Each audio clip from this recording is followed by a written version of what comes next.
Olá, bom dia. Hoje é dia 1º de outubro, mais um mês começando.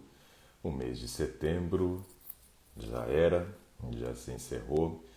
Estamos vivendo o período da primavera, estamos vivendo o período da pandemia. É isso aí, ainda não acabou essa tal de pandemia, mas ontem saiu notícia falando que dia 15 de dezembro o governador do estado de São Paulo, Dória, vai estar liberando as primeiras doses da vacina para os médicos, ou seja, para o corpo de saúde, na verdade, né? Então, olha só que coisa interessante. Já estamos aí com possibilidades reais de começar a imunização das pessoas já no mês de dezembro no estado de São Paulo. Vamos ver como é que vai ser o andamento, né, dessa proposta, se realmente vai dar certo, se realmente começa nessa data prevista do dia 15 de dezembro. Mas é uma notícia promissora. Esperamos que o mais rápido possível, né, venha a acabar essa pandemia para que a gente possa tentar voltar minimamente ao normal das nossas vidas, não é verdade? Bom, desejo a todos vocês um ótimo dia.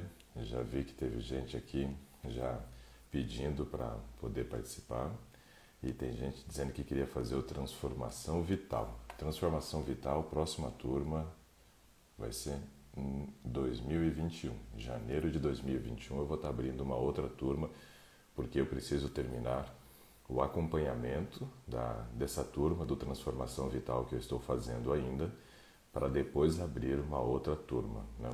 Então, assim, é complicado a gente abrir uma outra turma agora. Eu vou ficar sem tempo, né, para poder dar a assistência que as pessoas precisam neste período, né?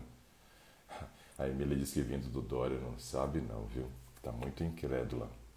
Bom, eu espero sempre, né? Mas realmente, Emília, é complicado, né? Não é fácil essa questão da gente ter que ficar dependendo da fala de político, né, com relação à pandemia. A gente não viu muita coisa ser feita até agora.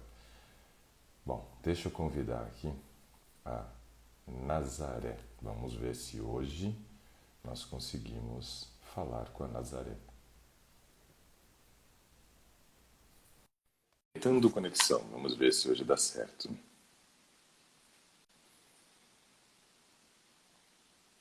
Nós já estamos chegando, pessoal, a quase 100 days. Na verdade, falta muito pouco, porque teve 2 ou 3 que eu não consegui salvar.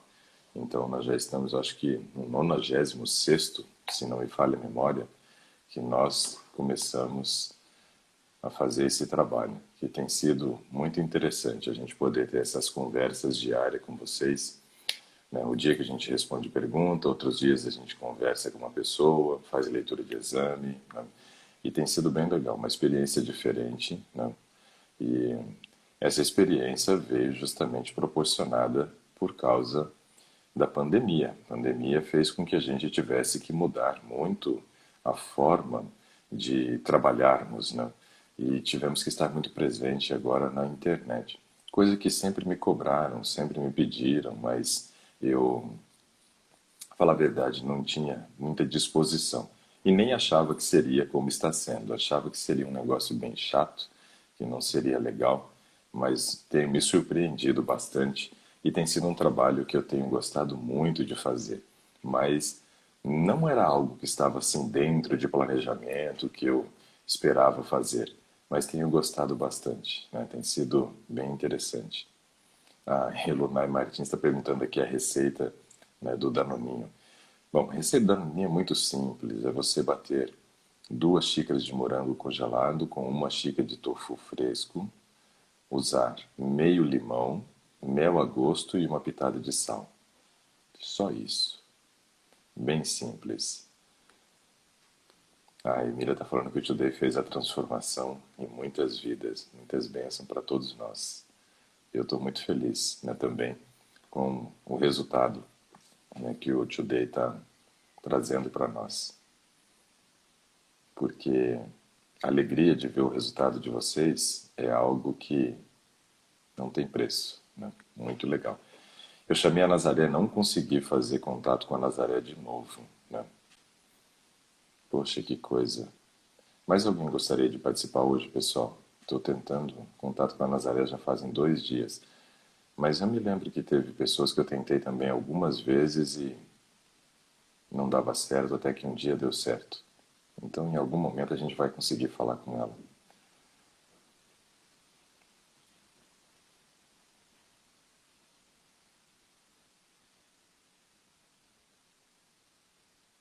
A Marília está dizendo que ela tem um nódulo, uma tireoide, e que ela faz acompanhamento, mas diz que os médicos nunca explicam muito a respeito do assunto. E aí ela diz que faz 2 vezes ao ano acompanhamento e os exames laboratoriais e pede para que eu fale um pouquinho sobre isso. Então, Marília, a gente tem alguns nódulos que são nódulos benignos. E o acompanhamento é justamente para perceber se está tendo crescimento desses nódulos ou não. Caso haja um crescimento exponencial dos nódulos, aí é necessário fazer a retirada deles. Não havendo esse crescimento exponencial, não há a menor necessidade de fazer a retirada dos nódulos e só vai fazendo o acompanhamento, né? E dessa forma você vai mantendo aí a sua tireoide intacta, produzindo a tiroxina e a triodotironina. Não fique, né, gerando aí preocupação, né, sem motivo, porque esses nódulos eles são comuns e na grande maioria dos casos, maioria esmagadora, eles são benignos e só faz o acompanhamento para verificar se realmente ele está crescendo ou não, né? Pois é, Elonai, aí tem que ver o horário que você vai estar disponível para a gente conseguir conversar novamente aqui no Today.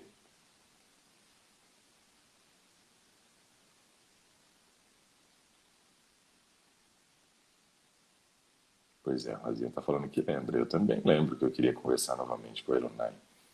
Mas vamos ver quando que ela vai estar em casa, para que aí a gente consiga conexão, né? Como ela está em trânsito agora, às vezes é muito ruim a conexão.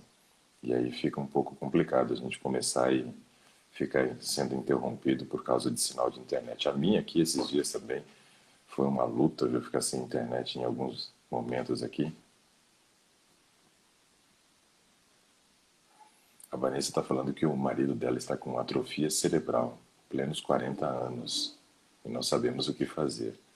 É, Vanessa, deixa eu falar um pouquinho a respeito dessa questão. Nosso cérebro, ele é um órgão fantástico, né? É um órgão muito especial e tem algumas características interessantes nesse órgão.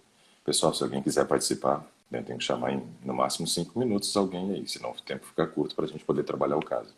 Mas eu vou falar um pouquinho sobre essa questão da atrofia aqui que a Vanessa comenta.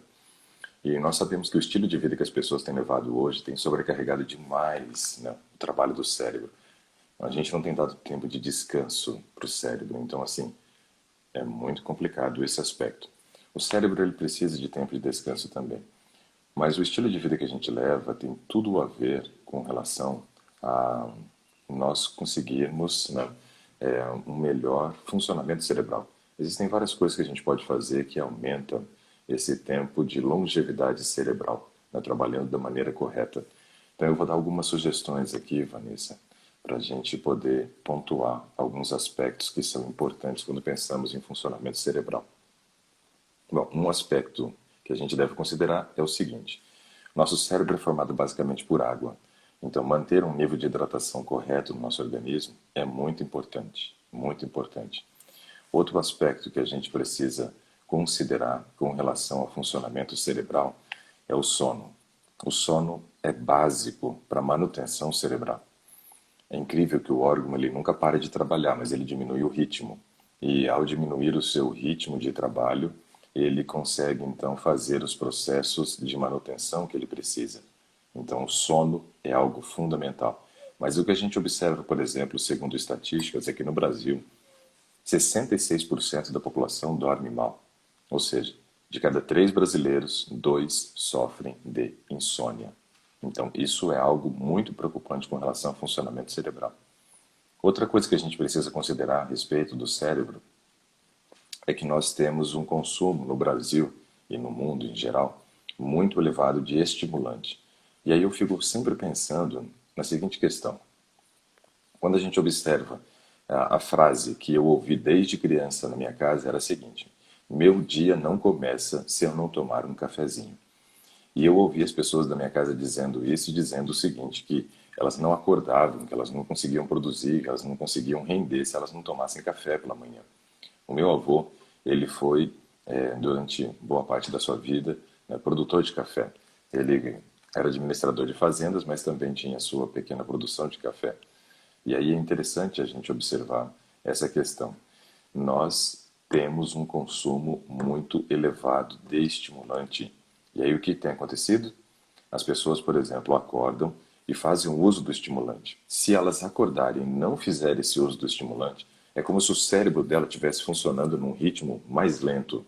E esse ritmo mais lento de funcionamento acaba gerando sonolência, parece que o desempenho não é bom, e aí ela fala assim, eu tenho que tomar um estimulante, tenho que tomar um estimulante. E aí então ela começa a ficar presa nesse ciclo do uso do estimulante. Mas eu ouvi essa frase, meu dia não começa se eu não tomar um cafezinho. E eu ficava pensando, o meu sempre começa, eu nunca tomei um cafezinho.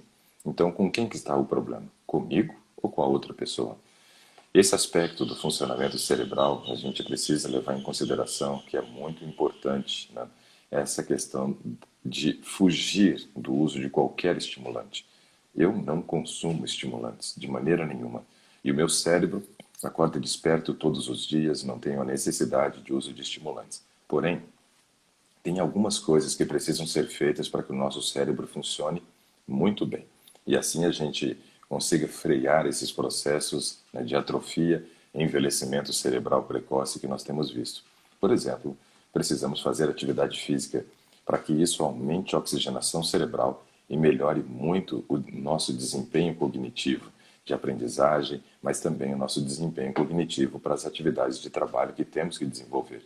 Uma atividade física é algo fundamental. Fazer as correções de vitamina D é muito importante. Em casa nós fazemos uso de suplementos de vitamina D. Estou na fase agora que não estou tomando, mas a partir da semana que vem, né, completo o meu período, né, sem fazer o uso de vitamina D. E aí volto então a fazer o uso da vitamina D, 5.000 unidades internacionais por dia, pensando na questão da manutenção da minha vitamina D. Outra coisa que é fundamental é trabalhar exercícios respiratórios, aprender a usar o diafragma de novo, né, para oferecer oxigênio para o cérebro. Isso é muito importante. Nós estamos vivendo como se tivesse alguém apertando, sufocando o nosso pescoço e nós estamos com hipóxia, né, cerebral. Está faltando o oxigênio no nosso cérebro, não porque tem alguém apertando o nosso pescoço, mas porque não sabemos usar o nosso diafragma, um músculo fundamental que faz toda a diferença na questão da oxigenação do nosso organismo. Outras coisas que ainda precisamos observar é o seguinte: quando a gente chega aos 40 anos, né, por volta dessa idade, nós começamos a sofrer um processo normal de morte de neurônios. Uma das células que nós temos, que compõe o rol dos neurônios que nós temos, é chamada de célula glia. E aí nós temos esse processo que é chamado de gliose. Ose vem de quebra, no caso aqui, morte de células glias, né? E quando a gente fala a respeito da morte das células glias, nós temos que observar esse aspecto muito importante. Nós temos, então, a massa encefálica nossa que vai perdendo neurônios. Só que os nossos neurônios, eles têm uma característica que eu acho muito interessante. Deixa eu pegar mais uma folha. Gostei de ontem da experiência de fazer desenho. Vou fazer um outro desenho aqui. Vou pegar uma folha qualquer aqui e desenhar aqui atrás. Ó. O Jay chegou, está dizendo que anuncia a sua chegada aqui. Seja bem-vindo, Jay. Olha só, nosso neurônio, ele tem 3 regiões, né? Ele tem uma região chamada de corpo celular, depois tem uma outra região chamada de axônio e tem uma outra região chamada de dendritos, né? E aí nós temos as conexões que são estabelecidas, né, entre os nossos neurônios.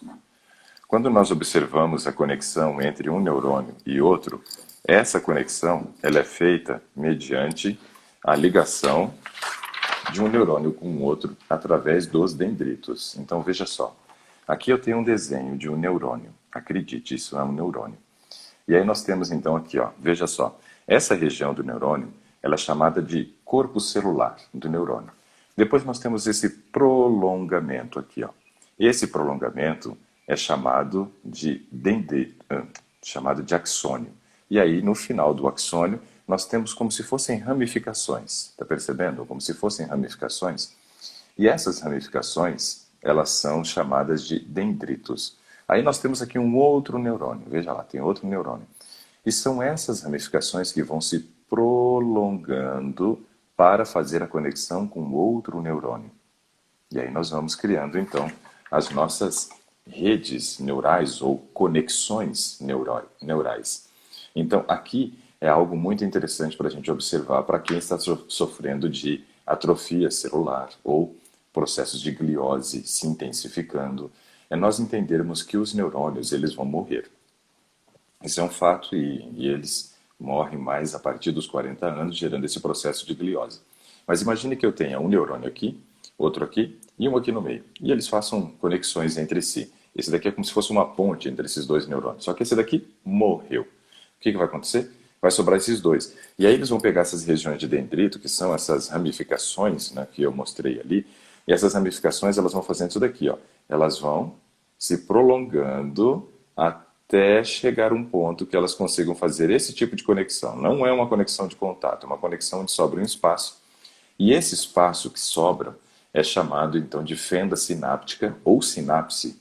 Mas veja que os dendritos eles foram se esticando ali, eles foram crescendo, né, para que a gente pudesse chegar a esse momento e conseguir fazer, né, a conexão entre eles. Isso é uma característica fantástica que o cérebro tem, chamada de plasticidade neural. Então vamos lá de novo. Ó. Essa região é o corpo celular do nosso neurônio. Depois nós temos essa região que é o axônio. E aí temos a região dos dendritos, que são essas ramificações. Elas vão se prolongando até conseguir fazer uma conexão com outro neurônio, quando eu tenho uma morte neuronal. Isso é chamado de plasticidade neural. Então, quando a gente pensa, né, para a gente suprir a necessidade dessas células que estão morrendo, desse processo de atrofia que muitas vezes estamos sofrendo, precisamos aumentar a plasticidade neural. E como aumentamos a plasticidade neural? Opa, agora essa pergunta é interessante e é uma pergunta que vai ajudar bastante as pessoas. Foi feita uma pesquisa no Japão e eu achei muito, mas muito interessante o resultado dessa pesquisa. Nessa pesquisa, eles fizeram o seguinte. Eles pegaram um grupo de japoneses idosos, ou seja, que estão sofrendo muita gliose, que já tem esse processo de atrofia muitas vezes celular, que tem já vários vacúolos que são gerados ali no cérebro por falta de neurônios que morreram. Né? Levando em consideração tudo isso, eles colocaram esses japoneses, né, diante de novos desafios. Novos desafios. Como assim novo desafio? O que são esses novos desafios? Aprender coisas novas. Aprender coisas novas. Por exemplo, quem aqui sabe cantar? Escreve aí para mim. Quem aqui sabe cantar? Quem aqui canta em coral de igreja? Quem aqui canta no banheiro? Né? Quem aqui tem essa habilidade musical, que gosta de cantar? Escreve aí para mim. Escreve aí. Quem gosta de cantar e quem sabe cantar. Agora escreve aí para mim assim, ó. Quem gostaria de cantar, mas não sabe cantar. Né? Escreve, quero ver a resposta aí, de quem sabe cantar e quem não sabe. Ó, a Bilene diz eu, né, ela sabe cantar. A Oliveira também diz eu, a Licirene também. Né, a Fernanda diz que canta no coral, a Gilca também, a André também, a Robélia também, a Zica, Zique Cris. A Vanessa também. Né? A Sumangini diz assim, eu só gosto. Opa, então, uma candidata. Bruna também diz que canta. Eu canto com amor, a Dulciné também, a Ivone também. A Flávia diz, eu gostaria. Né? O João diz, eu gosto, mas não sei. Né? A Maria, legal. Então, veja, pessoal, nós temos um grupo de pessoas aqui que cantar não seria nenhum desafio para essas pessoas. Olha lá, tem gente escrevendo que eu gostaria. A Claudiné também, a Eliane diz que não sabe, a Nara também, a Nara diz que sabe. A Márcia disse, eu gosto, mas não sei. A Rosineide disse que canta também, e assim por diante. Então, olha só que legal. Nós temos pessoas aqui aonde, se eu propusesse um desafio para você, né, fazer uma apresentação de música, de uma música para sua família, para algumas pessoas isso não seria nenhum tipo de desafio. Seria algo tranquilo. Para outras pessoas já seria um grande desafio cantar uma música mesmo que fosse para a família. Por quê? Não sabe. A Zanetti disse: eu gosto, mas não sei. Eu gosto muito de música, mas também não sei cantar. Então veja, para quem gosta e não sabe, aprender a cantar, mesmo que fosse uma única música, isso seria um desafio. Estimularia o quê? Novas conexões neuronais. Novas conexões neuronais. Por quê? Porque é um desafio. Quando o nosso cérebro está diante de um desafio, ele precisa gerar novas conexões neuronais. E aí então essas pessoas que não cantam e gostariam de cantar, se propusesse ao desafio de aprender a cantar uma música ou entrasse, né, numa aula de canto, isso seria uma coisa nova para o seu cérebro e estimularia a plasticidade neural. Isso é fundamental. Agora vamos para outra pergunta aí. Quem aí gostaria de falar uma segunda língua? Né? Se de repente só fala o português, quem gostaria de falar uma segunda língua? Escreve para mim agora. Quem gostaria de falar uma segunda língua? Vamos lá. Quem gostaria de falar uma segunda língua?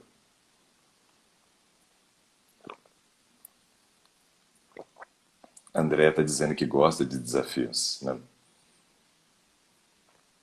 Ah, o José disse assim: eu gosto, não sei, ontem à noite arrisquei, mas foi desafio. Né? Legal. Ó, um monte de gente ali colocando que gostaria de falar uma segunda língua. Legal, bacana, muito bom. Todos vocês, independente da língua, se for o inglês, se for o alemão, se for o italiano, se for o espanhol, né, um francês, não me importa. Se você, por exemplo, se propuser a começar a estudar para aprender essa nova língua, você vai estimular a plasticidade neural. Né? Plasticidade neural. Olha, a Carla falou: eu, Libras, amo. Olha só, é uma segunda língua. Né? Uma segunda língua, não falado, mas expressa através de gestos. Né? Fantástico, né? Então, assim, ó, eu não sei cantar, mas eu sei falar inglês, né? A Sheila colocou, legal. Tenta começar a cantar em inglês, então. Sheila diz que é mais fácil que cantar em português. Essa questão do desafio, pessoal, é algo fantástico. Né? A Dulcinea Tobias diz que começou o espanhol. Muito bom. A questão é nós nos propormos a desafios. Isso mantém o nosso cérebro jovem. Isso mantém a capacidade de nós, muitas vezes, evitarmos esse processo de atrofia cerebral. Então, precisamos de novos desafios. Né? O ano passado, eu me lembro que eu fui andar de patins no parque da cidade com as minhas filhas. Né? Eu ando de patins, eu gosto de patinar. Quando eu devia ter, o quê? Uns 9, 10, talvez 11 anos, por aí. Acho que uns 11 talvez, acho que isso. Eu comecei a fazer patinação clássica. Então foi um dos esportes que eu acabei borboleteando. Né? Eu fui fazer patinação clássica. E aí aprendi a andar de patins. Né? Primeiro com aquele patins que tinha duas rodinhas, mais duas. Né? Depois logo veio a mania do inline, né? Que era aquele patins com todas as rodinhas em linha. E eu simplesmente tirei um, coloquei o outro no pé e saí andando. Né? E desde aquela época, então, eu sou apaixonado por andar de patins. Gosto muito. Né? E já, né, comprei patins aqui para as meninas, as duas têm, e aí nesse caso nós andamos de patins, né? E fomos no ano passado andar de patins no parque da cidade, aqui em Brasília. E presenciei uma cena interessante, né? Um senhor, um idoso, né? Dando ali os seus primeiros passos, né? Os seus primeiros passos, né? Para poder aprender a andar de patins. E aquilo foi tão legal que nós fomos conversando com ele, tiramos uma foto depois. O senhor, ele tinha 66 anos, 66 anos, e estava se arriscando a aprender a andar de patins. Então, Vanessa, essa questão é muito importante. Mesmo que já tenha tido atrofia, nós precisamos gerar esses tipos de estímulos para o cérebro. Precisamos de muita água, precisamos também de muito oxigênio, Precisamos de uma boa nutrição, de tempo de repouso, sono. É durante o sono que vai acontecer os processos de recuperação do cérebro. Precisamos desses desafios, mas precisamos também manter alguns níveis corretos de alguns compostos bioquímicos. Então, para fechar esse assunto, que eu acho empolgante, gosto muito desse assunto, deixa eu falar a respeito disso aqui, ó. Quais são os exames bioquímicos, Vanessa, que precisam ser observados, né, para quem quer ter a manutenção de um cérebro jovem, para que evite a atrofia ou que possa trabalhar num processo de recuperação dessa atrofia, tá? Então veja só, nós temos, né, por exemplo, um medicamento, né?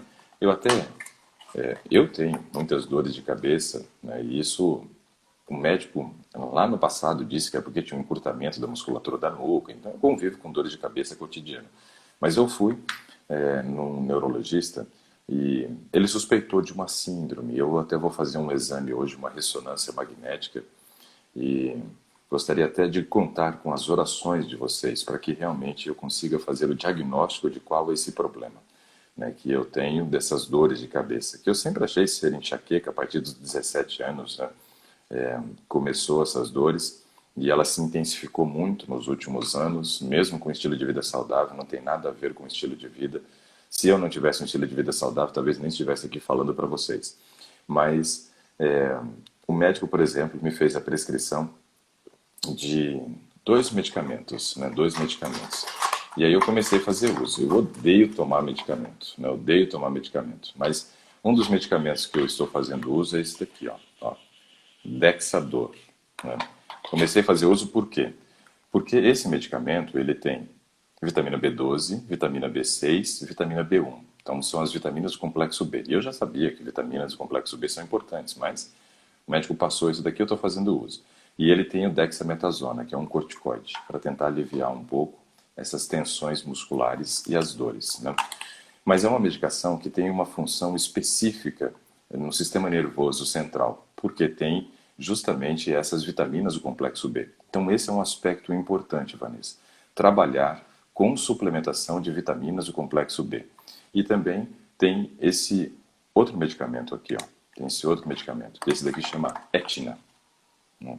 E esse Etna aqui, e claro, ele passou um antidepressivo também, mas esse eu não estou tomando e nem vou tomar. Esse outro medicamento ele já tem uma função específica de ajudar no processo de recuperação de lesões, né, no sistema nervoso. O Etna também é uma outra medicação. Então veja, hoje nós temos alguns medicamentos que ajudam, mas dentro dos compostos bioquímicos que nós precisamos, né, nós precisamos muito observar o seguinte: o nível de vitaminas do complexo B. As vitaminas do complexo B elas são fundamentais para o bom funcionamento do sistema nervoso central. Ou seja, vitamina B1, vitamina B6 e vitamina B12 são fundamentais, além do ácido fólico, que é a vitamina B9. Isso é muito importante. Agora, vitamina B1, B6 e B9, que eu citei aqui, não são vitaminas que o nosso corpo faz armazenamento. São vitaminas que o nosso corpo precisa receber diariamente. Vitaminas que não têm processo de armazenamento, ou seja, todos os dias preciso oferecê-las. Já a vitamina B12 é uma vitamina que o corpo faz um armazenamento, guarda, né, por muito tempo. Vou mostrar. Esse daqui é para recuperação de lesões no sistema nervoso central, Etna. Por exemplo, uma pessoa que sofreu um acidente, teve um rompimento de medula, teve um processo de lesão do sistema nervoso central. E o outro chama-se Dexador, que aí é um medicamento onde tem 3 vitaminas do complexo B e mais um corticoide.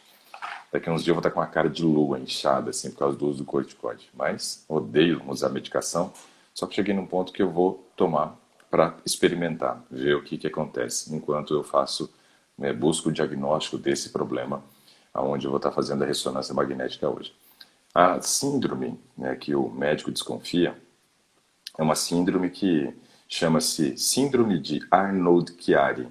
É uma síndrome onde tem-se um problema no forame magno ou forame do occipital, que é justamente a saída do crânio, né, dando ligação aqui com a primeira vértebra. Nossa primeira vértebra chama atlas, a segunda chama axis, que são as vértebras que compõem a região cervical. E aí nós temos justamente esse forame. Forame o que que é? É um buraco, né?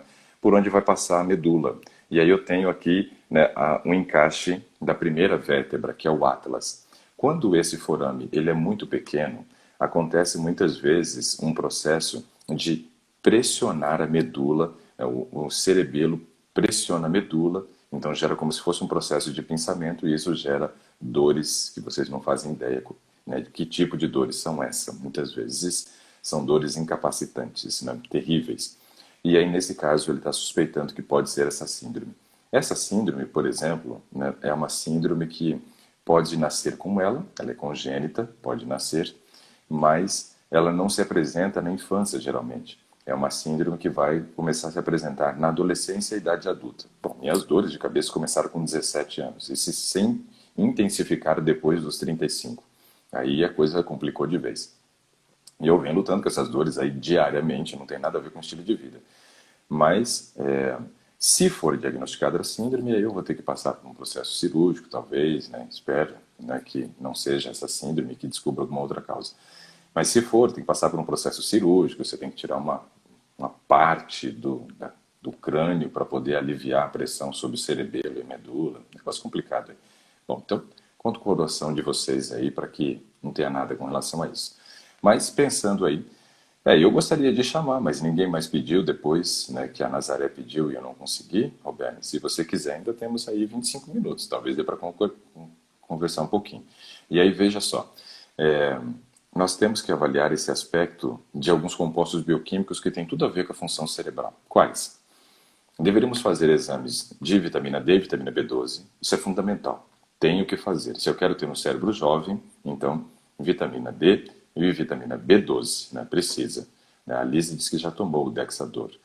E eu vou tomar o Dexador aqui, mas é poucos dias, é uma semana só que eu vou tomar esse corticoide aí, junto com essas vitaminas. E aí, veja só, também tem que observar, além de observar a vitamina D, vitamina B12, o ácido fólico. O ácido fólico é muito importante, né? A vitamina B6, que é a piridoxina, também é muito importante, tá? Temos que observar também questão de hemograma, porque o hemograma é onde nós fazemos ali o transporte do oxigênio. Então, se eu estou com problema de anemia, eu estou com dificuldade de levar oxigênio para o cérebro. Isso é fundamental para o bom funcionamento do cérebro. Então, tem que fazer um hemograma. Devo fazer também um ferro sérico, ferritina, o ácido fólico já citei, que também serve para diagnóstico de anemia. Um outro exame é a homocisteína, da qual ontem alguém me disse que foi ao médico, pediu, e o médico disse que não sabia que exame era esse. Né? Então, complicado. Mas ácido fólico, ferro, ferritina, vitamina B12, vitamina D, vitamina B6, que é a piridoxina, vitamina B1 pode-se fazer também, que é a biotina, homocisteína, zinco é o último, né? Então, todos esses devem ser observados para quem tem algum problema na questão da memória. Zana, eu estou com pouco tempo. Eu estou com 20 minutos, mas vamos tentar. Vamos ver se a gente consegue conexão aqui com a Zana. Gastei bastante tempo aqui para responder essa pergunta, porque eu acho que é algo muito importante. O cérebro é o nosso centro de comando, é onde nós temos todas as decisões sendo tomadas, o cérebro manda em tudo, e se ele não funciona bem, nada funciona bem. Então, precisamos muito do funcionamento cerebral. Legal. Arruma o cabelo mesmo, arruma o cabelo, que agora você está ao vivo. Bom dia, doutor Ricardo. Bom dia. Hoje eu chamei uma pessoa no começo, não consegui fazer o contato com ela, né, e aí fui responder uma pergunta, né, que era uma pergunta longa, mas dá tempo da gente conversar um pouquinho. Então, conta pra nós. Em que eu Pronto. posso te ajudar, Zé? Então, doutor Ricardo, recentemente eu fiz alguns exames, os hemogramas, essas coisas de sangue deram normais e a vitamina D tinha dado baixa, né? A médica, ela me prescreveu um medicamento, só que a minha maior preocupação foi a seguinte, foi um diagnóstico que ela me deu no útero. Aí ela me disse que eu estou com varizes, Sim. né, pélvica. E aí eu tenho sentido muita cólica, bastante cólica mesmo.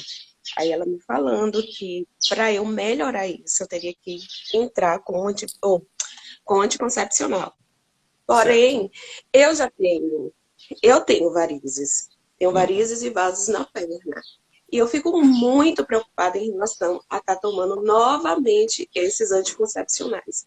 Até porque eu tenho 39 anos, Uhum. tenho 3 filhos, né? Foram 3 gestações, todas 3 foram cesarianas. E então, assim, me preocupa bastante eu ter que. Fiz laqueadura, né? Uhum. Então, me preocupa bastante eu poder voltar a tomar esses anticoncepcionais. E aí eu queria saber o que o senhor, né, poderia me indicar, me aconselhar para que eu possa estar fazendo. Ok. Bom, a gente tem um caso que é o seguinte, né? Varizes, a gente não consegue mais fazer com que o vaso retorne ao seu nível de elasticidade, né, anterior. Então, esse é um problema. É como se você tivesse criado, por exemplo, assim, imagina uma parede do vaso sanguíneo aqui, aí você criou, né, essa bolha, né, como se fosse uma bexiga aqui. Então veja que aqui se perdeu a elasticidade. Ela não tem condições de fazer esse processo de volta. É diferente do nosso estômago, por exemplo, que ele tem essa capacidade de expandir e voltar ao seu tamanho original. O vaso sanguíneo, quando acontece isso, ele não tem essa possibilidade de volta. Então, o que a gente pode fazer? Tentar melhorar a circulação? Sim, é algo interessante que vale a pena. Podemos, por exemplo, fazer atividade física, isso melhora a questão dos vasos sanguíneos. Podemos usar o zinco, que melhora muito a questão da circulação sanguínea. Mas tem que observar também um detalhe importante. Quando a gente pensa no uso do anticoncepcional, a gente tem que colocar na balança e avaliar, né? Benefícios e risco. Benefícios e risco. E no teu caso, né, pela idade que você falou que tem, nós não gostamos muito dessa questão mais do anticoncepcional, né? Não é Uhum. algo mais muito interessante para se fazer. Então a gente pode considerar o seguinte: a médica poderia levar em consideração a colocação de um DIU, né? O DIU seria uma opção muito mais interessante. Por quê? Porque primeiro você não receberia doses de hormônios, né, via oral, que teria que ser metabolizado pelo fígado, que já seria algo mais interessante, e ajudaria, de repente, nesse processo de evitar a menstruação, que eu acho que é isso que ela está querendo com o uso, né, da medicação. Isso. E nesse caso, então, o DIU eu vejo que seja uma opção mais interessante. Mesmo com a idade que você tem, vale a pena, né? Ah, tem laqueadura, DIU é para não engravidar. Sim, o DIU é para não menstruar também. É para que você evite o processo da menstruação. Esse processo de descamação, né, de todo o tecido que se prepara do endométrio ali para poder receber um bebê e quando não recebe, isso é muito traumático, né, para a mulher. E aí, nesse caso, com a presença de varizes, obviamente que todo esse processo vai intensificar muito as dores. Então, talvez o uso do DIU seja uma opção interessante para esse caso. Mas eu também não deixaria de cogitar, né, uma esterectomia, né, a retirada do útero, manutenção dos ovários e retirada do útero. A casinha não serve para mais nada hoje ainda, né? Então, assim, já tem 3 filhos, já tem laqueadura. O que eu tenho como resposta? Não quero ter mais filhos. Ou seja, o útero agora serve para qual motivo, né? Se de repente tem problema no útero, e a gente sabe que isso pode se agravar e gerar de repente um processo hemorrágico, será que é a melhor opção mantê-lo aí dentro, né? Talvez cogitar essa possibilidade também da retirada do útero, mas manutenção dos ovários, porque os ovários ainda vão funcionar por pelo menos aí, sei lá, né, uns 7, 8, 9, 10 anos ainda, né, para você não entrar numa menopausa precoce, seria uma opção interessante também. Seria uma opção interessante. Porque dessa forma a gente conseguiria, né, evitar, né, um problema maior futuro, né? Cogitar essa possibilidade contigo ou não? Não, ela não cogitou. Uhum. Ela realmente só falou na questão de suspender a menstruação, É, para poder aliviar a questão das dores, né? pois é. Para eu não sentir tanta dor. Eu te coloquei duas coisas que vão suspender sua menstruação. O DIU, né, Sim. por um período, e a remoção do útero para sempre, né? A minha esposa, ela precisou fazer a retirada do útero. É claro que a gente diz assim, ó, tudo que nasceu com a gente deveria morrer com a gente, né? Então, o ideal é Sim. que a gente não precisasse fazer a retirada de nada do nosso organismo. Eu, por exemplo, retirei aquilo que a gente chama de amígdala lá no fundo da garganta, né? Que o nome correto não é Uhum. amígdala, é tonsila palatina. Eu retirei. E ela tem um papel importante, né?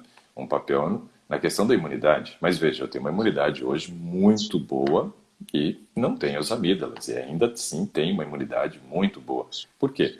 Porque se compensa de outras formas também. E aí, nesse caso, minha esposa precisou fazer a retirada do útero. E só eu sei, oxe, a luz ficou mais forte aqui. Só eu sei as dores que ela sentia. Eu acompanhei de perto o sofrimento da minha esposa com relação à endometriose, né? Que também é um problema no útero e um problema que E, se agrava principalmente, né, porque nós vamos tendo esse processo de mudança, né, da sequência dos tecidos, né, do útero, porque o endométrio é a parte interna do útero, não a parte externa. Porém, esse tecido ele começa a ligar por lado de fora, e aí ele vai se aderindo a tudo que ele vê pela frente. Intestino, gruda, ovário, gruda, bexiga, gruda. Agora imagina, um processo de descamação do endométrio, depois que a mulher se preparou para engravidar e não engravidou. E aí vem todo esse tecido, né, sendo desprendido, como que isso não puxa todos os órgãos, né, nos quais eles estão ligados.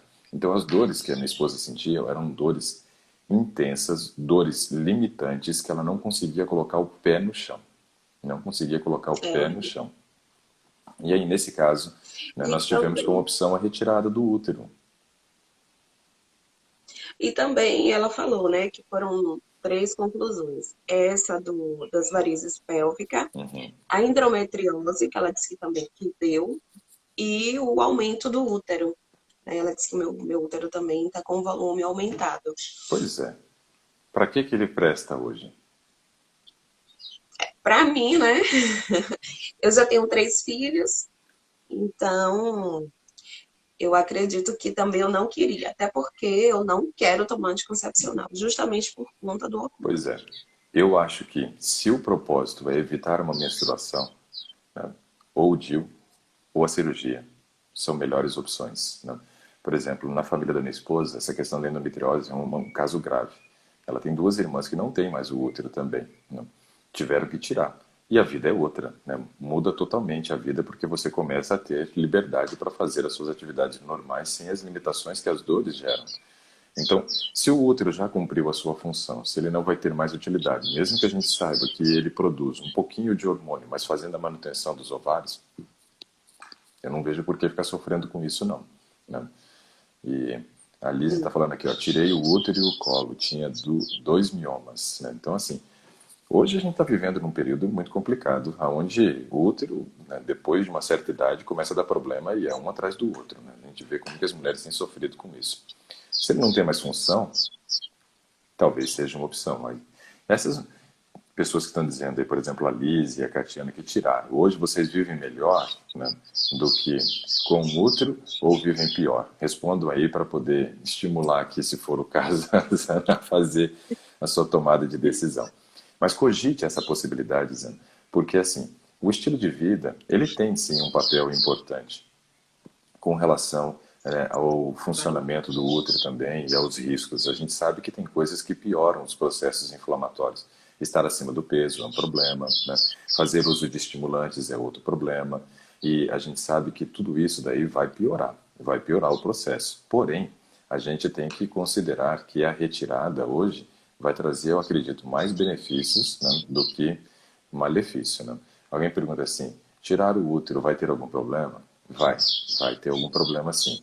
Vai ter uma melhora sensível do caso, né? Não vejo problemas na retirada do útero se ele já cumpriu a função. É claro que a gente tem que fazer de tudo para a manutenção do útero para uma mulher que ainda pretende ter filhos. Mas com três filhos e laqueadura, você já deu um checkmate, né, dizendo assim, ó, a família parou de crescer, já encerramos o processo, né, de multiplicação. Né, crescei-vos e multiplicai-vos está encerrado. Né? Então agora o útero só vai servir para dar problema, né? Então essa é uma opção. Ou então o DIU, que também vai cessar, né, a sua menstruação e diminuir esse processo, né? A Rosineide aqui pergunta se a retirada do útero não vai comprometer a questão da lubrificação vaginal. Não, não vai comprometer, Rosineide. Por quê? Porque a produção, né, desse líquido que ajuda no processo de lubrificação não acontece dentro do útero. Não acontece dentro do útero. Então não há problema nenhum a retirada do útero com relação à lubrificação vaginal e depois uma dificuldade na hora do sexo, né, com o companheiro. Então esse tipo de problema não vai ter, né? E ainda pode até melhorar a questão da vida sexual, né, da mulher. Por quê? Porque uma mulher com dor não tem nenhuma intenção, né, em fazer, né, uma atividade sexual onde tenha penetração e isso aumente as dores, né? Então isso acaba se tornando limitante, né? E interfere. Não vou fazer esse tipo de pergunta para vocês, Ana, fique tranquilo. Se você Ah, sente não. dores, não, de maneira nenhuma. E até porque no momento a gente encontra em abstinência, né? Tô divorciada, então fique em paz, não tem esse problema comigo. Então, fique Ô, doutor, em eu queria tirar paz. assim. Não sei se isso tem a ver também com a queda de cabelo que eu tô tendo. Inclusive, eu tô fazendo uso de duas fórmulas que Uhum. uma médica passou para mim, que eu procurei, que já tinha lugares assim no cabelo que já estava com bastante falha.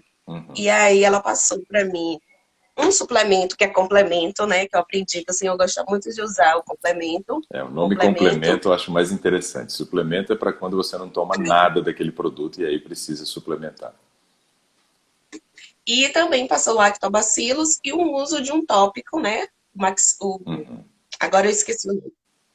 Então, eu não sei se isso também, nessa questão, né, desse diagnóstico do útero, tinha a ver com a minha queda do cabelo, porque tem caído bastante. Só que os exames que ela tinha passado para mim, do hormônio, ela disse que deu super normal. Então, T3 e, se eu não me engano, T4.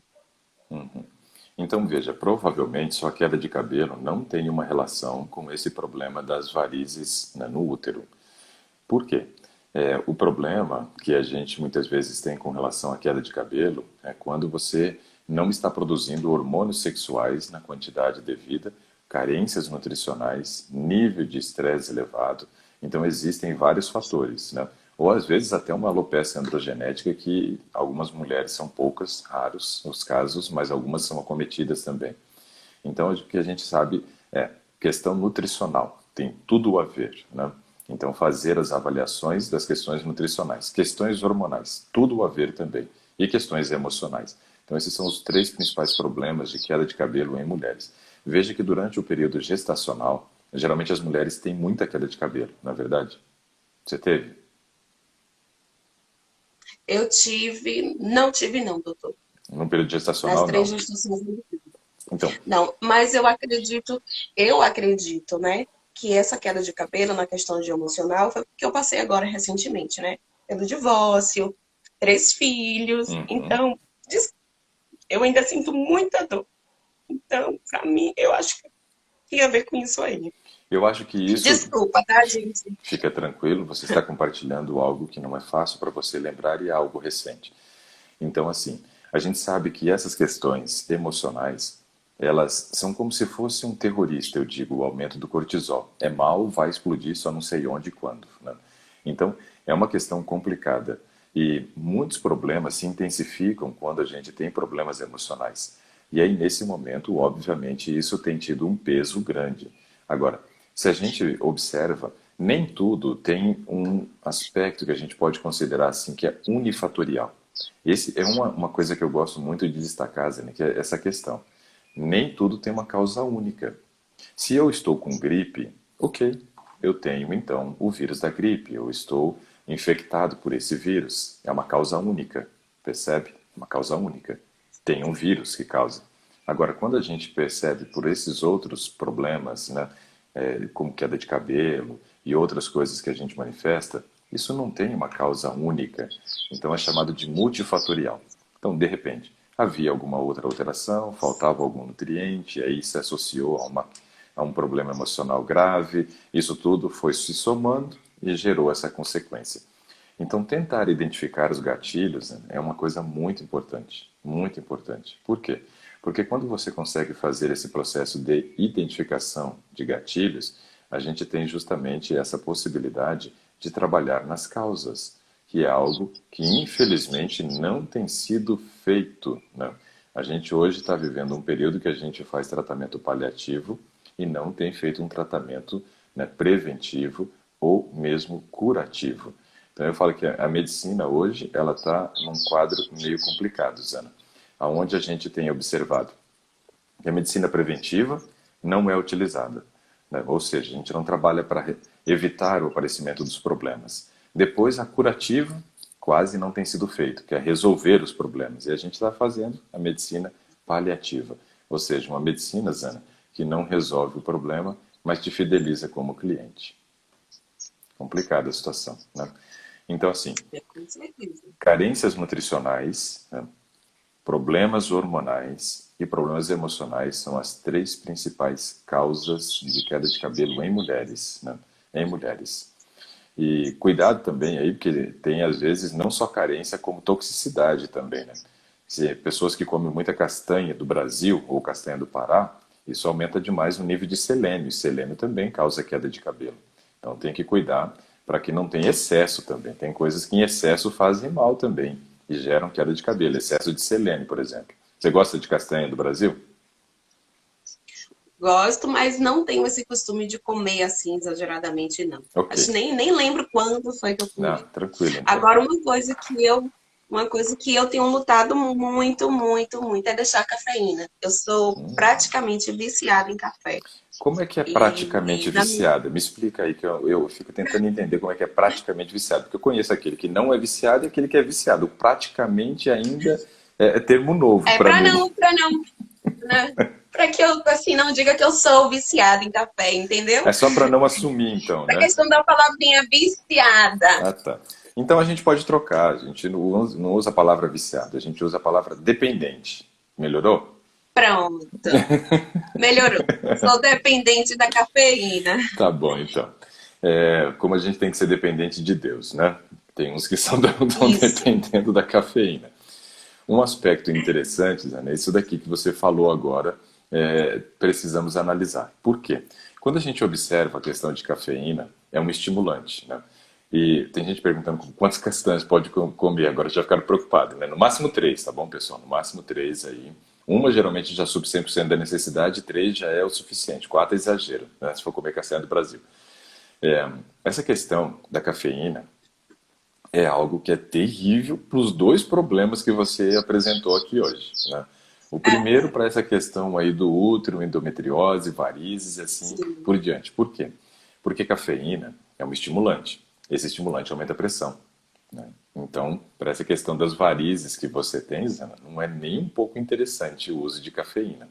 Depois, né, porque a cafeína também piora os problemas de endometriose. Ou seja, no útero, o efeito dela é terrível, né, terrível. Aí nós temos também esse outro problema que você trouxe para nós de queda de cabelo, né? E a gente sabe que o aumento do nível de cortisol vai piorar o padrão emocional nosso. E como é que a gente vai querer evitar a queda de cabelo? Melhorando as emoções se a gente está dando coisas que aumentam o nível de cortisol, pior o nosso emocional. Então, cafeína não é um negócio para diminuir, mas cafeína é um negócio para tirar. Ah, mas eu sou Ai, dependente. Não vamos usar aquela outra palavra feia, né? sim. Então vamos usar essa aqui que é mais bonitinha, mas também não é boa, né? Mas assim, ó, o que você deve fazer? Bom, tem duas formas de conseguir eliminar, né? Três, vou trabalhar três aqui, ó. Três formas de você conseguir eliminar, né, a cafeína. Essa não fazia parte do pacote, essa é a que o meu tio disse, né? As minhas três são diferentes da dele, a dele é uma quarta. A quarta do meu tio seria mais ou menos assim, ó, criar vergonha na cara. Essa daí é a do meu tio, né? Porque quando ele foi parar de fumar foi a mesma coisa. Eu falei, tio, o que aconteceu agora que parou de fumar? Ele falou, criei vergonha na cara. Então essa é uma delas. Mas as minhas três são diferentes da do meu tio, né? A do meu tio é essa daí, bem drástica, né? Pá! Né? Cria vergonha na cara e para de beber café, né? A minha não, é diferente. Vamos trabalhar as minhas aqui, ó. Um aspecto que a gente pode considerar é o seguinte: podemos reduzir diariamente o consumo de cafeína. Como? Não vou diminuir a quantidade de café que eu bebo, vou aumentar a quantidade de água no café que eu coloco. Ou, como assim? Então você vai fazer o seguinte, você vai colocar a quantidade que você costuma beber de café hoje, por exemplo, então bebe, amanhã você vai colocar uma quantidade um pouquinho menor e completar com água. Então você vai começar a diluir a cafeína, vai começar a diluir. E a cada dia você vai tomando uma quantidade menor, menor, menor, menor, até que chega um momento que o seu corpo não precisa mais da cafeína. E aí você consegue tirar, né? Consegue tirar. Segundo, né? Segundo aspecto, você pode trabalhar da seguinte forma: você pode tirar abruptamente, né? E aí você vai ter as crises de abstinência, né? Onde você vai sofrer 2, 3, 4 dias no máximo, né? Com dores de cabeça, muitas vezes intensa, um grau de irritabilidade, né? Horroroso. Então você manda os filhos para casa de alguém e fique 3 dias trancado em casa sem tomar café. E aí você vai ter que lidar só você com você mesma, né? Então não vai afetar ninguém nesses 3 dias. Mas aí nesse caso, algumas pessoas se dão muito bem com isso, né? Se dão muito bem com isso. Tiram e achavam que ia ser mais difícil do que realmente foi. E aí consegue passar bem por esse período e pronto, aí acabou. Mas outra coisa que você precisa observar seria uma terceira opção, e você pode ir somando as três, né, opções que eu estou lhe dando aqui, é o seguinte: você pode fazer isso aqui, ó, identificação de gatilhos. Como assim? Por que eu preciso do café? Por que eu preciso da cafeína? Entendeu? Quais são os motivos que me levam a beber café?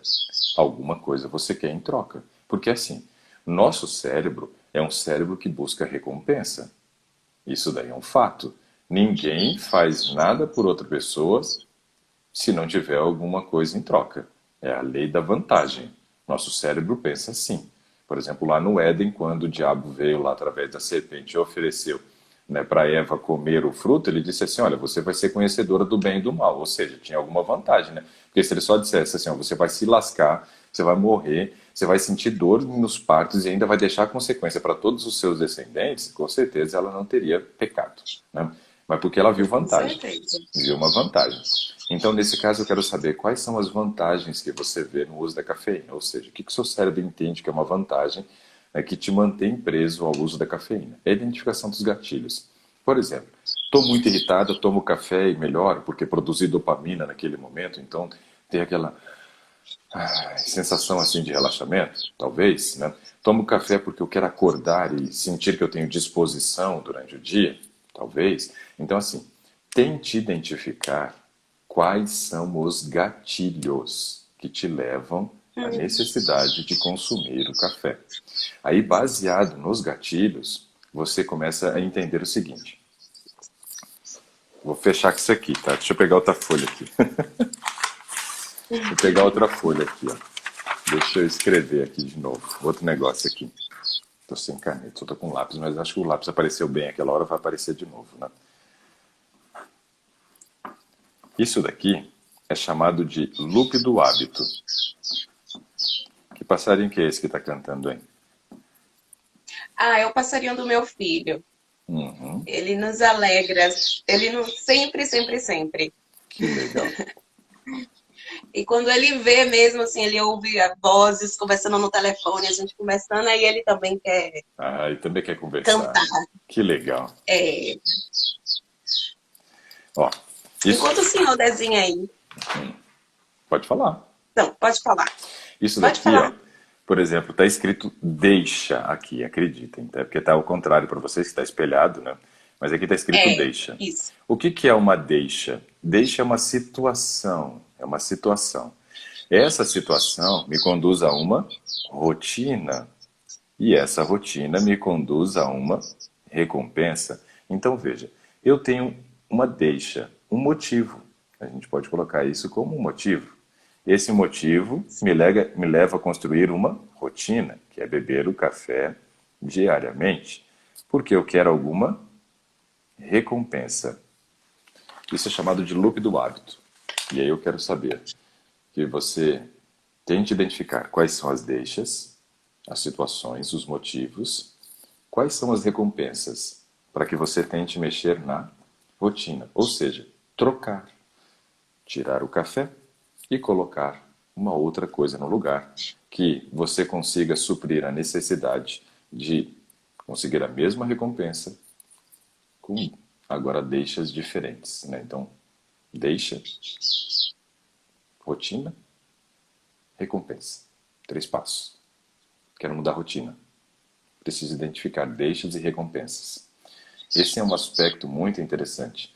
O loop do hábito também tem mais um 4º passo aqui, mas trabalharemos ele em uma outra situação, porque agora eu quero que você tente fazer isso. Hoje, você vai separar um tempinho para tentar refletir sobre isso. Encontre quais são as deixas, as situações que te levam a beber o café.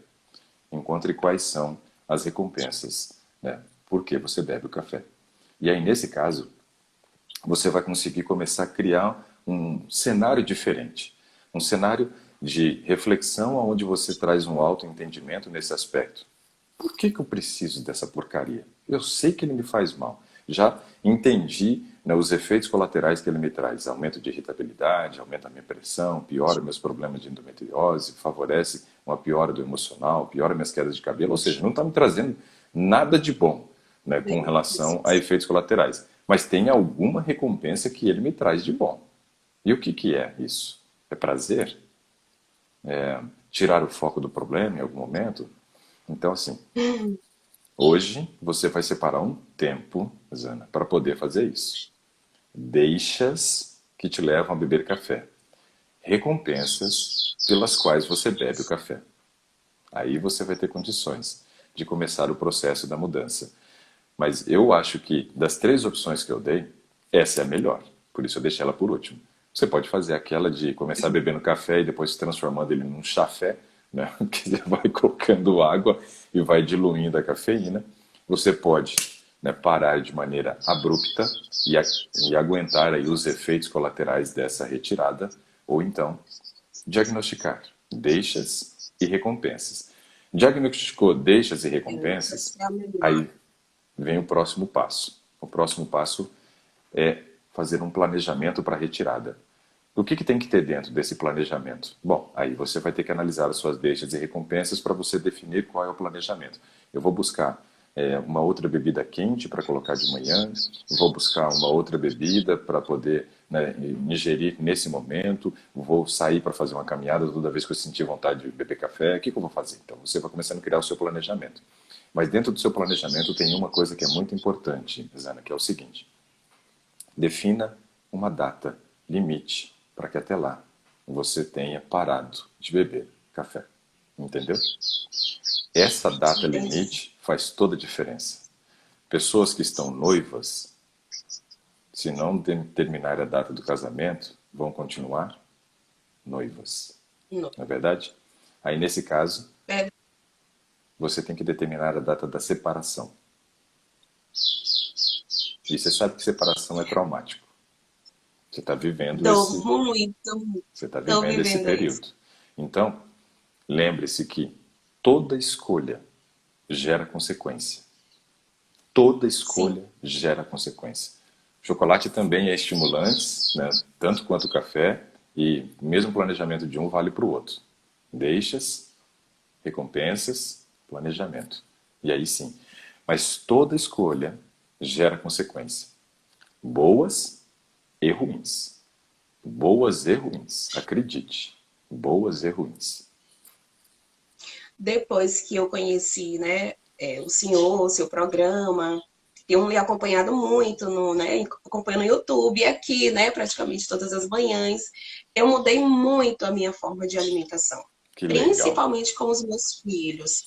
Então, assim, até o café, eu tenho conseguido tomar ele só 3 vezes. Que antes eu substituía até um prato de alimentação do almoço, eu substituía pelo café. E aí meus filhos já falam, porque eles não tomam muito. Agora, a mais nova, que tem 7 anos, foi a gestação dela toda, realmente. Eu ali, ó, só café, café. Nem me alimentava direito. Nem vou olhar para você não ver a cara de satisfação que eu estou nesse momento. Ai, Durante a doutor, gravidez. durante. Foi justamente nesse período, doutor, que tudo Nossa. começou na minha vida, né? Então eu não tô da agora. Eu já venho passando por um processo muito doloroso há 7 anos. Foi quando eu já estava, né, na gestação da minha filha hoje, que tem 7 anos. Então foi assim. Agora eu tô entendendo como o senhor falou aí pra mim, por que eu tomo café? E veio aquele estalo agora, que é como se fosse um refúgio para mim. Nem eu mesmo sabia que era um refúgio. Então, o senhor falando me despertou isso agora em mim. Esse é o Então, o café é como se propósito. fosse um refúgio. Sim. Então, eu vou conseguir me libertar do café. Eu não, Já não tomo essa açúcar. dúvida eu não tenho. Essa dúvida que você vai conseguir se libertar, eu não tenho. Agora, veja, você falou de um refúgio. Eu vou fechar com isso daqui, tá? Porque daqui a pouco eu tenho uma consulta, ainda preciso, né, comer antes. Mas vou fechar com isso daqui porque eu acho que isso aqui é fundamental, né? Presta atenção no que eu vou dizer agora, Zé. Tá bom. Quando a gente está buscando um refúgio, na verdade, o que nós estamos buscando é ser acolhidos. Ser acolhidos, de alguma forma. Estamos buscando um acolhimento, né? Um acolhimento, de alguma forma. Uma vez conversando com uma amiga, né, ela bebe muito café e eu falo que ela não deve beber café. Aí saiu uma frase da conversa e a frase era a seguinte: quando eu bebo café, eu sinto que eu recebi um abraço carinhoso. Entendeu? Ela compara o café a um abraço carinhoso. Entende? Ela encontrou a recompensa que o café traz para ela. A sensação de acolhimento, de um abraço carinhoso. Eu não falei isso antes porque senão eu fico aí dando dica e não faço você pensar. Mas já que você falou isso, então assim, é bem interessante. E aí nesse caso, dentro do seu planejamento, você vai ter que incluir atividades que tragam essa sensação para você. Essa sensação de acolhimento. Essa sensação de que realmente, né, tem algo ali que te dê um suporte, que te dê, né, esse processo de se sentir acolhida. Pode ser a própria família, né, atividades junto com os filhos. Né. Então, assim, tenta criar em cima disso, né, essa situação hipotética. E eu não tenho dúvida que você vai conseguir. Não tenho, essa dúvida Ah, não vou paira na minha conseguir. cabeça. Por quê? Quando você levanta a questão, você já diz para mim assim: eu quero resolver esse problema. Então você já tem duas coisas que são muito importantes no processo de a gente conquistar o sucesso. Primeiro, eu tenho a compreensão do problema. Eu sei que ele existe. Isso é um fato. E é muito importante. É. Segundo, eu tenho o desejo de vencer. Pronto. Você já juntou as duas coisas que era da sua parte. E aí só faltava uma terceira parte, que era o quê? O caminho. O caminho. Então, vou lhe dizer novamente. Identifique as deixas. Identifique as recompensas. Este é o caminho. Andai por ele. Ah, eu vou sim, doutor. Porque eu sei que eu vou vencer e eu só tô fazendo um bem pra mim.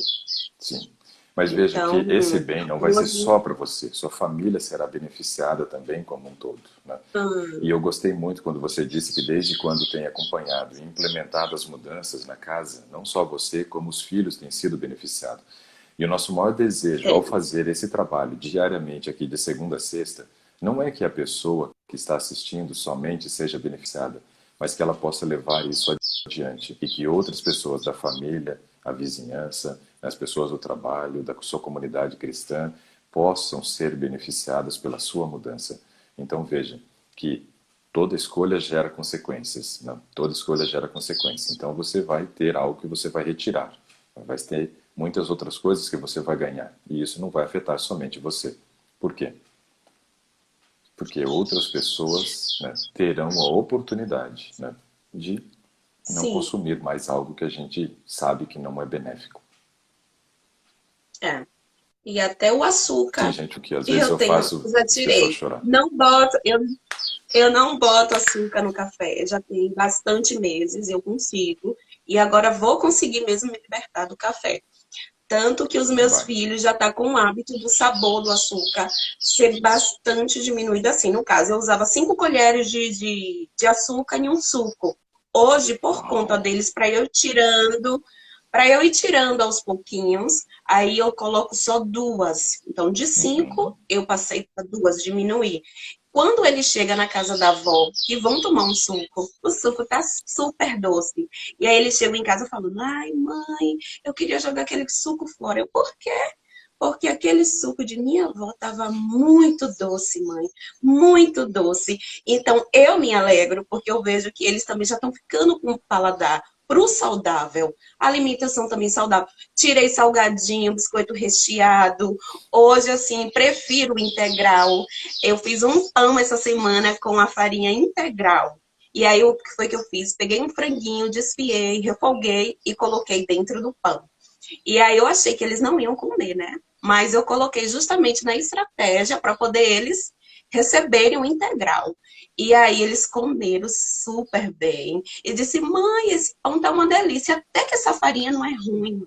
Olha que Então eu legal. tenho também introduzido isso E para veja, eles. você tem trabalhado de uma maneira muito correta e coerente, sem imposição, mas dando opções. Então isso é legal. Agora, você percebe que a questão do açúcar que você falou, que você foi diminuindo, você usou a primeira estratégia que eu citei do café? É a mesma coisa. Você foi diminuindo o açúcar para que eles pudessem se adaptar. E aí a minha sugestão foi diluir a cafeína, colocando mais água no seu Isso, café. Então a estratégia foi a mesma, você sim. usou uma das três. Mas eu vejo que para o café a mais vantajosa é essa terceira, né? É a terceira. É, Zana, Ô, o doutor, e o nosso... café de milho? O Sim, café de milho, rapidinho, o café de milho o senhor recomendaria? num processo de substituição, óbvio que sim, é uma opção melhor por não ter Sim. estimulante. Mas temos que lembrar só um detalhe, né, para que lá na frente, quem sabe, a gente possa se libertar por completo de todos os cafés, mesmo que seja o Assim, café do café, o café de milho, que não é café, né, seria um milhafé, sei lá, alguma coisa assim, ou milhofé, né, e ainda tem, né, a cevada, né, que são opções que as pessoas usam como substituto. Só esse detalhe aqui, ó. Sempre que nós fizermos o uso de uma bebida torrada, né, passou pelo processo de torrefação, nós colocamos, né, ou incrementamos, produzimos, né, uma substância que é o benzopireno, que não é algo vantajoso, né, para a nossa vida, e com uso exagerado de benzopireno ao longo dos anos, isso aumenta o potencial para câncer. Então, só não vejo como a melhor opção. Não acho que seja algo tão ruim e também nem acho que uma pessoa sim. vai desenvolver câncer por isso. Mas o câncer é uma doença multifatorial, então quanto mais portas eu fechar, melhor a chance de evitar. Tá bom? Zena, foi muito legal Tá conversar bom, doutor. contigo. Eu achei que não fosse conversar com Ai, ninguém, não. porque eu tentei mais uma vez, né? Não deu certo lá no início, mas ainda vou continuar insistindo. Logo eu consigo conversar com essa pessoa. Mas quando você chamou ali, eu falei, meu coração, né, bateu mais forte. Falei, vou chamar, porque eu gosto dessa De interação, é hoje, muito eu legal.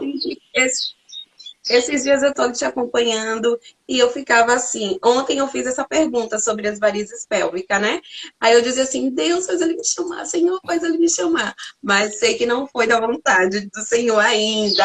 Aí quando foi hoje, eu estava ali, ó, estava orando, estava de joelho. E aí eu peguei o celular, que eu já estava terminando. Aí eu fiz, deixa eu assistir agora o doutor Ricardo. Aí foi quando o senhor perguntou, falou que não tinha ninguém. Eu disse, deixa eu ver se ele me chama. E Pois é, alguém aqui falou, Jana tá pedindo para chamar. foi a E, Emília. enfim. A Emília escreveu, chama a Zana, mas eu já tinha visto você pedindo. Legal, que bom que deu certo, Zana. Obrigada, tá, Emília? Obrigado por ter compartilhado a sua história conosco, né? Espero que realmente você tenha sucesso nesses dois aspectos, né? Tanto na questão do tratamento aí desses problemas uterinos que você tem, quanto na vamos dizer assim, né, resolver o problema do cabelo que está caindo, né? Mas também com esse abandono aí do café que vai te ajudar nos tratamentos dos dois problemas que você citou, tá bom? Obrigado, Isana. Pronto, obrigada, Um doutor. Deus prazer. continue te abençoando, enriquecendo cada vez mais a sua vida, que o Senhor, com esse trabalho, pode ter certeza que tem nos ajudado. Muita gente do lado de cá tem transformado a sua vida. E o que é muito importante, né? Eu não falo nem assim acima de Deus, mas o importante da nossa vida aqui secular é a saúde. Se não tivermos saúde, verdadeiramente, a gente não consegue. Então, muito obrigada, tá? Saúde é algo amplo, tem que olhar aspectos físicos ou emocionais, social e espiritual. Então é uma amplitude, mas a gente trabalha mais isso em outra oportunidade. Pessoal, um ótimo dia para todos vocês. Deus te abençoe, Deus te ajude, né? Você melhorar esses aspectos emocionais e que esse abraço gostoso, né, que de repente você está recebendo do café, você possa receber de Deus na sua vida e para sua família também. Um abraço para todos vocês, pessoal. Obrigada. Que Deus abençoe. Um ótimo dia. Tchau, tchau. Nos vemos. Tchau, tchau. Hoje Tchau. deixa eu contar uma coisa. Hoje é quinta-feira e é dia de saúde em pauta, né? Então veja um detalhe. Hoje eu não vou fazer saúde em pauta. Hoje eu vou estar participando de um programa diferente. Vai ser às 19 horas e 30 minutos. Eu vou estar compartilhando depois aqui no Insta o link para vocês. Vou compartilhar também lá dentro dos nossos grupos, né? Eu fui convidado para participar de uma live, né, com o pessoal lá do Rio de Janeiro, né? Eles estão organizando essa live. É uma live junto com uma cantora gospel, né, a Melissa Barcelos. Então nós vamos estar juntos hoje falando a respeito de estilo de vida. Então 19 horas e 30 minutos, aí fica o convite para vocês. Eu vou postar o link, né, para vocês poderem participar juntamente conosco, tá bom? 19 horas e 30 minutos hoje, então. Não tem saúde em pauta, tem essa participação especial minha hoje, junto com, né, a Melissa Barcelos, nessa live falando sobre ministério de vida cristã, saúde. Vai ser bem bacana, né? O nosso bate-papo vai ser muito legal. E aí convido vocês a participar conosco, 19 horas e 30 minutos, tá bom? Pessoal, um grande abraço para todos vocês, um ótimo dia, nos vemos, tchau, tchau, até mais.